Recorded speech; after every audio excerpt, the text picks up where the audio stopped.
পাহাড়ের পরিস্থিতি শান্ত না হওয়া পর্যন্ত চিরুনি অপারেশন চলবে বলে জানিয়েছেন সেনাবাহিনীর প্রধান এস.এম. শফিউদ্দিন আহমেদ। দুপুরে বান্দরবান সেনা জোন মাঠে সেনা সদস্যদের সঙ্গে মতবিনিময় শেষে এই কথা জানান তিনি।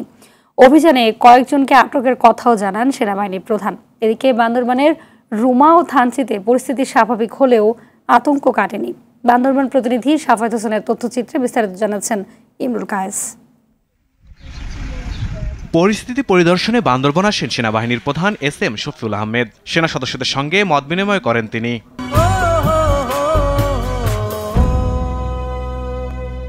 পরে তিনি কথা বলেন পাহাড়ে চিরুনি অপারেশন নিয়ে। বম্বিং অপারেশন শুরু হয়ে গেছে, মোটামুটি অপারেশন আমরা করছে, এটা আমাদের সমন্বিতভাবে চলছে। আমি বলেছি যে সবকিছু আপনারা চোখে দেখতে পারবেন না, এখন কিছু কিছু দেখবেন, কিছু দেখবেন না। শান্তি আলোচনার ছত্রছায়ায় ধীরে ধীরে সন্ত্রাসী কর্মকাণ্ডে লিপ্ত হয়েছে। এরই মধ্যে কুকিচিন ন্যাশনাল ফ্রন্ট KNF এর মূল ঘাঁটি সহ বেশিরভাগ আস্তানা সেনাবাহিনী দখলে নিয়েছে। কয়েকজনকে আটকের পাশাপাশি অস্ত্র উদ্ধারের কথাও জানান সেনাবাহিনীর প্রধান। কুকিচিনের যতগুলো সন্ত্রাসী কর্মকাণ্ডের জন্য তারা যে সমস্ত মূল ঘাঁটি তৈরি করেছিল বাংলাদেশের ভিতরে, সবগুলোই আমরা দখলে নিয়েছি এবং তাদেরকে কিন্তু আমরা বিতরণ করেছি। গতকাল রাত্রে কিন্তু কিছু সন্ত্রাসীকে ধরতে সক্ষম হয়েছে আমাদের আইন শৃঙ্খলা বাহিনী।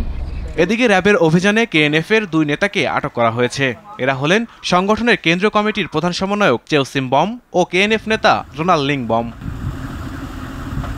তবে বান্দরবানের রুমা ও থানচিতে এখনও আতঙ্ক কাটেনি। পুনরায় সন্ত্রাসী হামলার ভয়ে স্থানীয়রা। থানচি বাজারে বন্ধ রয়েছে বেশিরভাগ দোকানপাট। ইমরুল কায়েস, RTV।